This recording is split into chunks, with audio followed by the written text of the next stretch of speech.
Good morning students and welcome back in our next video, and today in this video we are going to do past indefinite tenses. Okay, here past indefinite means the work that has been done in past but the time was not definite. काम जो past में कर लिया गया परंतु उसका समय निश्चित नहीं है, ऐसे टाइम को हम बोलते हैं पास्ट इनडेफिनिट टेंस। ओके, अब आपको यहाँ पे देखना क्या है, हम पास्ट इनडेफिनिट टेंस में यूज़ क्या करते हैं, थोड़ा सा आपको ध्यान रखना है। क्या ध्यान रखना है कि इसके अंदर जो अफर्मेटिव सेंटेंस होता है,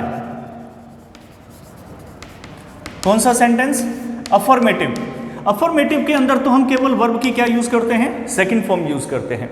ठीक है, जो मेन वर्ब है, क्योंकि हेल्पिंग वर्ब इसमें कोई यूज नहीं होती है अफर्मेटिव सेंटेंस के अंदर। सकारात्मक वाक्य है, सकारात्मक वाक्य में केवल हम क्या यूज करते हैं, वर्ब की सेकंड फॉर्म यूज करते हैं, ये ध्यान रखना है आपको। उसके बाद में आता है हमारे पास में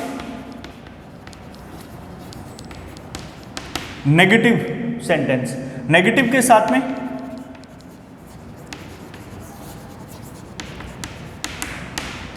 इंटरोगेटिव सेंटेंस, नेगेटिव और नेगेटिव के साथ में इंटरोगेटिव सेंटेंस। नेगेटिव और इंटरोगेटिव सेंटेंस की जब हम बात करते हैं तो इसके अंदर हेल्पिंग वर्ब जो होगी वो आपकी डिड यूज की जाती है। हेल्पिंग वर्ब कौन सी यूज की जाती है, डिड हेल्पिंग वर्ब का हम यूज करते हैं, ये ध्यान रखना। और जो बात आती है मेन वर्ब की, ठीक है, तो मेन वर्ब हम इसमें वर्ब की फर्स्ट फॉर्म का यूज करते हैं। जब ये दोनों चीजें अलग अलग हो गई ना, कि यहां हम अफर्मेटिव में सकारात्मक वाक्य होगा तो हम केवल वर्ब की सेकंड फॉर्म यूज करेंगे, और अगर आपके पास में सेंटेंस जो है वो कौन सा है, नेगेटिव है या इंटरोगेटिव है। सेंटेंस यदि आपके पास में नेगेटिव या इंटरोगेटिव है तो उस स्थिति के अंदर हम इसमें वर्ब की फर्स्ट फॉर्म का यूज करेंगे और हेल्पिंग वर्ब के रूप में डिड का यूज करेंगे। ये मैं आपको पहले भी बता चुका हूं। अब बात आती है यूजेस की, कि इसमें यूजेस क्या क्या है। यूजेस की बात करें तो यूजेस के अंदर हम इसमें करेंगे कि ये यूज किया जाता है, it is used for past activities.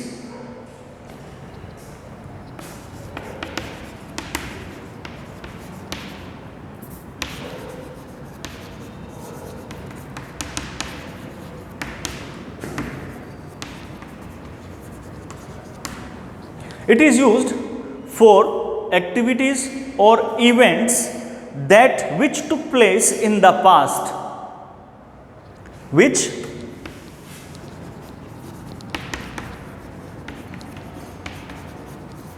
took place in the past. Those activities which took place in the past, वो काम जो पास्ट में हो गए और अब उनका कोई भी काम का हिस्सा बाकी नहीं बचा हुआ है। ठीक है, तो ये ध्यान रख लेना।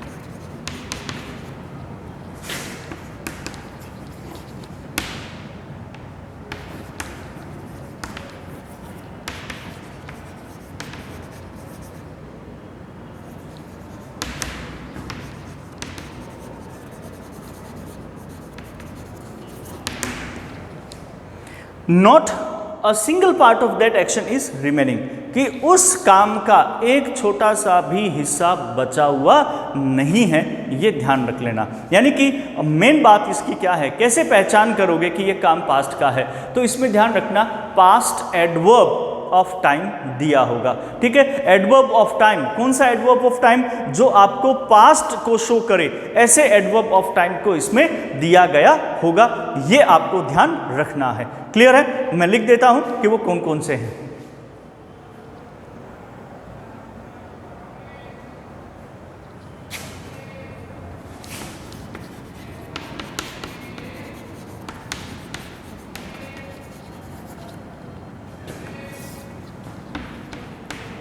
Past time adverb. अब वो पास्ट टाइम एडवर्ब कौन सा है, जैसे लास्ट, लास्ट के साथ में कुछ भी दिया हो सकता है, लास्ट ईयर, लास्ट मंथ, ठीक है, या डे, ऐसे ही टुमारो, सॉरी यस्टरडे, अगो, ठीक है। इसके साथ में previous, in my childhood, in my school days या school time, in my school days. School days का मतलब जब मैं स्कूल में था, अर्थात इसका मतलब है वो अभी स्कूल में नहीं है, तो वो किसकी बात कर रहा है? पास्ट की बात कर रहा है। अगर मैं कहूँ इन माई चाइल्डहुड, मेरे बचपन में, यानी कि अब मैं बच्चा नहीं हूँ, ठीक है, तो मैं बचपन की बात कर रहा हूँ, तो यानी कि मैं अपने पास्ट की बात कर रहा हूँ। तो ऐसी कोई टाइम जो पास्ट को इंडिकेट करती है, ऐसा कोई भी time that indicates the past, we will use past indefinite tense, कि उसमें हम क्या यूज करेंगे? पास्ट इंडेफिनिट टेंस का हम यूज उसमें करेंगे। ये आपको ध्यान रखना है। क्लियर है? मैं इसका एग्जाम्पल लिख देता हूं। एग्जाम्पल,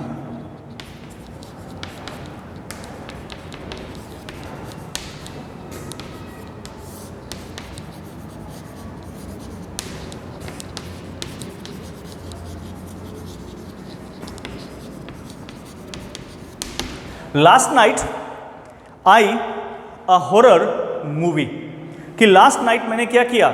मैंने एक हॉरर मूवी देखी। यानी कि यहां पर हमारे पास में पास्ट का क्या दे रखा है? पास्ट का टाइम दे रखा है, ठीक है। तो यहां जब पास्ट का टाइम दे रखा है, इसका मतलब हम क्या यूज करेंगे? पास्ट इंडेफिनिट टेंस का यूज करेंगे, जो कि क्या आ जाएगा? वॉच की सेकंड फॉर्म आ जाएगी, क्योंकि अफर्मेटिव सेंटेंस है, तो यहां पर लिखा जाएगा watched. Last night I watched a horror movie, ठीक है। यस्टरडे,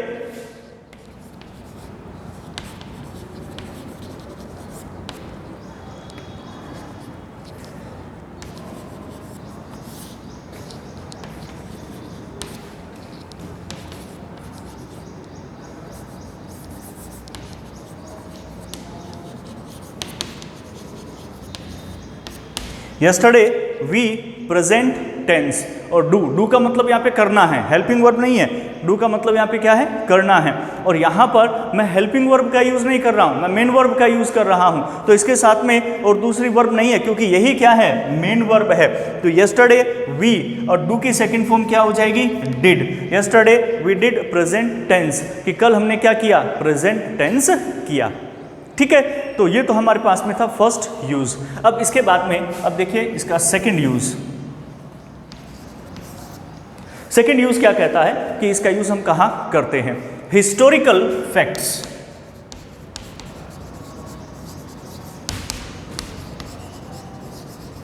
कहां यूज करते हैं? हिस्टोरिकल फैक्ट्स में हम इसका यूज करते हैं। हिस्टोरिकल फैक्ट होता क्या है? ऐतिहासिक तथ्य। इतिहास जहाँ जो लिखा गया वो अमिट है, उसको कोई बदल नहीं सकता। वो इतिहास, उस ऐतिहासिक तथ्य को हम पास्ट इंडेफिनिट में यूज करते हैं। एक बहुत ही सिंपल सा एग्जांपल, जैसे हमने जो है फ्रीडम प्राप्त की, we got freedom.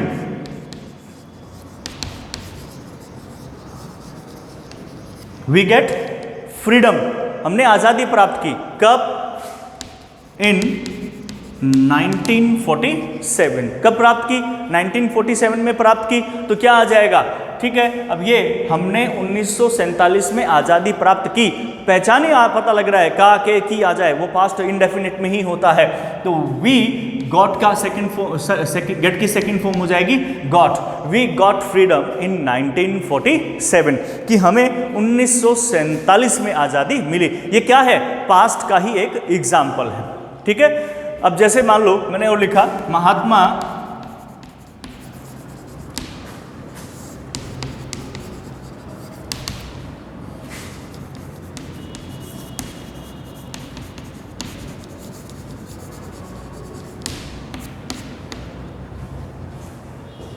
Mahatma Gandhi start many revolution. Mahatma Gandhi ने शुरू किए बहुत सारी क्या? रिवोल्यूशन, क्रांतियां, ठीक है। उन्होंने बहुत सारी क्रांतियां जो है वो प्रारंभ की। अब ये क्या है? पास्ट में थी और 100% हुई। हिस्टोरिकल फैक्ट है, तो हिस्टोरिकल फैक्ट है तो हम वर्ब की सेकंड फॉर्म का यूज करेंगे, पास्ट इंडेफिनिट का यूज करेंगे। तो क्या लग जाएगा? स्टार्टेड, कि Mahatma Gandhi started many revolution. Mahatma Gandhi ने बहुत सारे रिवोल्यूशन जो है वो शुरू किए।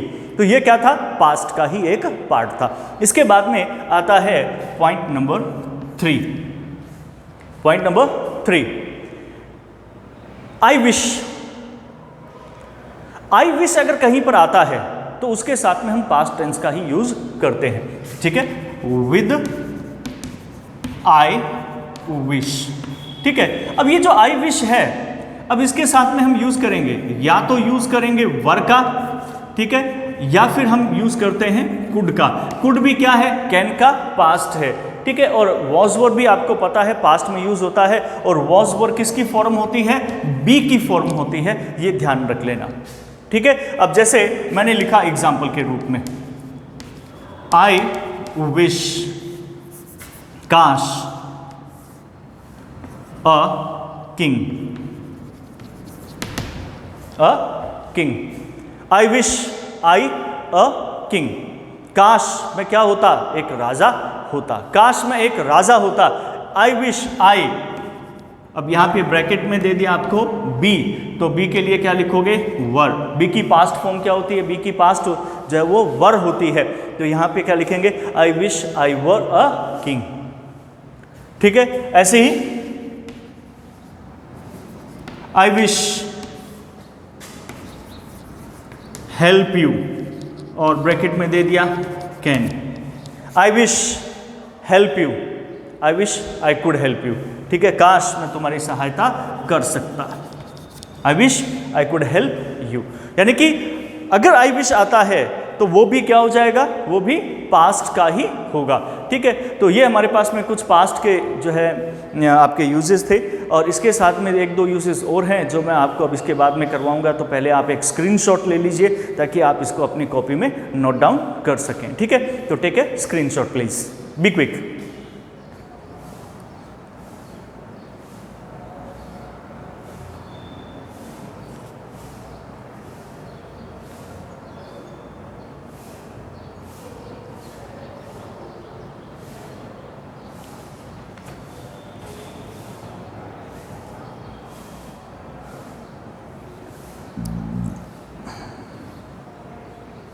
ठीक है, आपने स्क्रीनशॉट ले लिया होगा। अब एक इसका मेन इंपॉर्टेंट जो पॉइंट है वो रहता है, वो मैं आपको करवा देता हूं।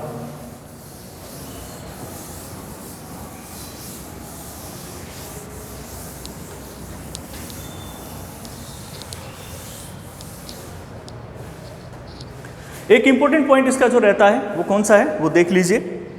इसका यूजेस नंबर 4। यूजेस नंबर 4 के अंदर क्या आएगा, इसकी कंडीशन के बारे में बात होती है कि एक कंडीशन सेंटेंस आता है। जैसे मैंने आपको प्रेजेंट इंडेफिनिट में बताया था कि एक कंडीशन होती है, कौन सी कंडीशन, प्रोबेबल कंडीशन। ऐसे ही हमारी कुछ और कंडीशंस भी होती हैं जिसके अंदर इम्प्रोबेबल कंडीशन और इम्पॉसिबल कंडीशन भी आती है। तो आज हम कर रहे हैं इम्प्रोबेबल कंडीशन, ठीक है। तो जो इम्प्रोबेबल कंडीशन होती है, उस इम्प्रोबेबल कंडीशन के अंदर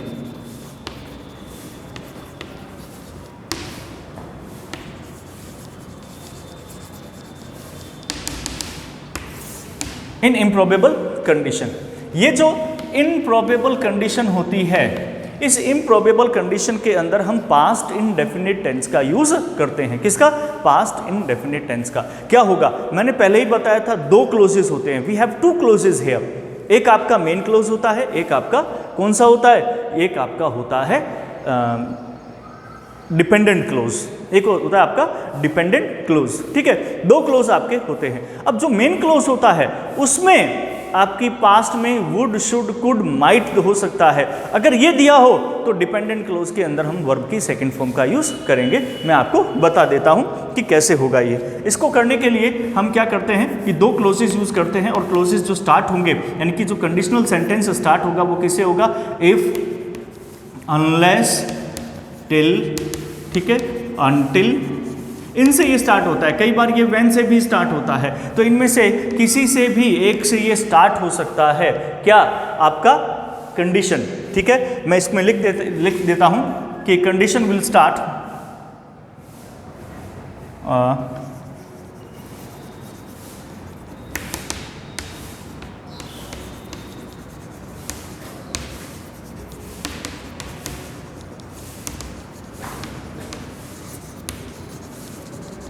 conditional clause will start with from one of them, कि कंडीशनल क्लोज विल स्टार्ट, ठीक है, वन ऑफ देम, इनमें से किसी एक से आपकी कंडीशनल क्लोज जो है वो शुरू होगी, ठीक है, इफ से, अनलेस से, टिल से, अनटिल से स्टार्ट होगी।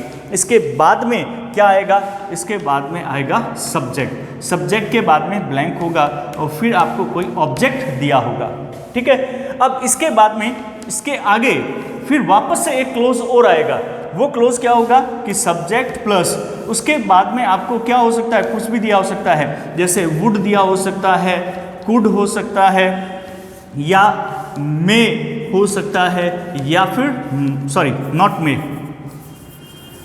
वुड, कुड, माइट या फिर शुड। इन चारों में से कोई भी एक हेल्पिंग वर्ब आपके पास में हो सकती है जो मॉडल्स के रूप में होगी, वुड, कुड, माइट या शुड, वन ऑफ देम, इनमें से कोई एक होगा, उसके साथ में वर्ब की फर्स्ट फॉर्म आएगी और ऑब्जेक्ट, ठीक है। ये वुड, कुड, शुड, माइट वाला जो होगा ये मेन क्लोज होता है, ध्यान रखना क्या होता है, मेन क्लोज होता है। ये जो मेन क्लोज होगा, इस मेन क्लोज के अंदर हम क्या यूज करेंगे, would, should, could, might use करेंगे और वर्ब की फर्स्ट फॉर्म लगाएंगे। तो यहां जो ब्लैंक होगा, इस ब्लैंक के अंदर फिर हम क्या यूज करेंगे, इस ब्लैंक के अंदर हम यूज करेंगे वर्ब की सेकंड फॉर्म, या तो वर्ब की सेकंड फॉर्म यूज करेंगे या फिर वर्ब का यूज करेंगे यदि बी दिया हुआ हो। क्या दिया हो, बी, अगर बी दिया है तो वर्ब यूज करेंगे और अगर मेन वर्ब दी है तो वर्ब की सेकंड फॉर्म यूज करेंगे। मैं आपको दोनों एग्जांपल बता देता हूं, ठीक है। जैसे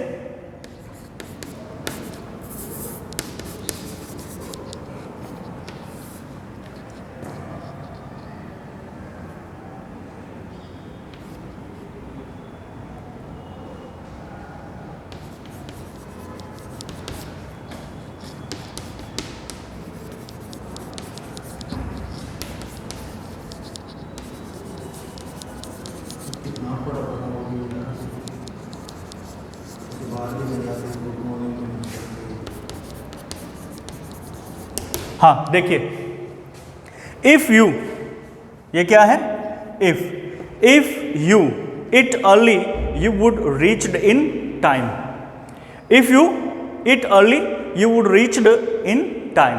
अब यहां पर देखिए क्या है हमारे पास में, सॉरी रीच नहीं आएगा, you will reach, you would reach in time. अब देखिए हमारे पास में क्या है, वुड के साथ में वर्ब की फर्स्ट फॉर्म है, यही तो पहचान बताई थी कि आपका मेन क्लोज होगा ये, और मेन क्लोज में इनमें से कोई एक और उसके साथ में वर्ब की फर्स्ट फॉर्म, तो वुड रीच।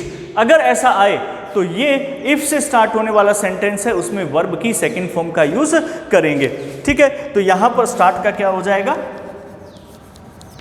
स्टार्टेड हो जाएगा। If you would started it early you would reach in time, अगर ये तुमने जल्दी ही शुरू किया होता तो तुम समय पर पहुंच जाते, ठीक है। और या फिर if you travelled early you would reach in time, ठीक है। If you started it early you would finish it time, ठीक है। आप रीच की जगह फिनिश भी कर सकते हैं, मैं यहाँ पे फिनिश कर रहा हूँ, चलो ताकि थोड़ा सेंटेंस बढ़िया बन जाए। अगर तुम इसे सही समय जल्दी शुरू करते तो तुम इसे सही समय पर ख़त्म कर सकते थे, ठीक है। तो you would finish it in time, ठीक है। तो ये था आपके पास में एक एग्जाम्पल कि if you started it early you would finish it in time. ऐसे ही वर्क का भी एक दे दूं,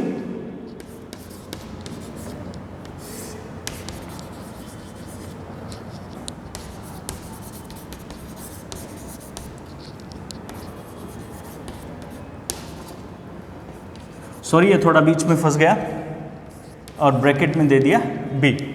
if I there I might help him, if I there I might help him, ठीक है। मैं इसको आगे लिख देता हूं ताकि ये आपका मिसमैच नहीं हो, ठीक है।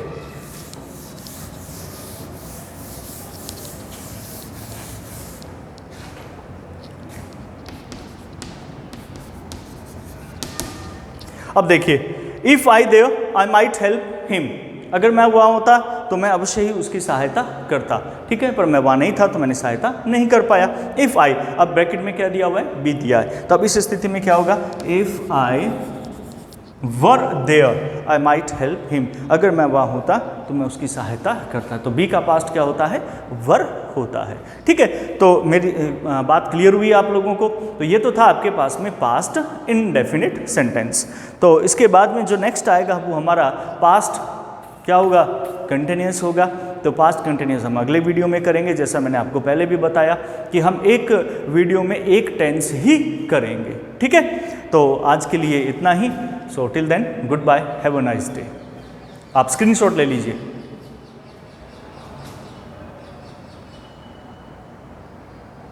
Okay, I think you have taken the screenshot. Okay, bye.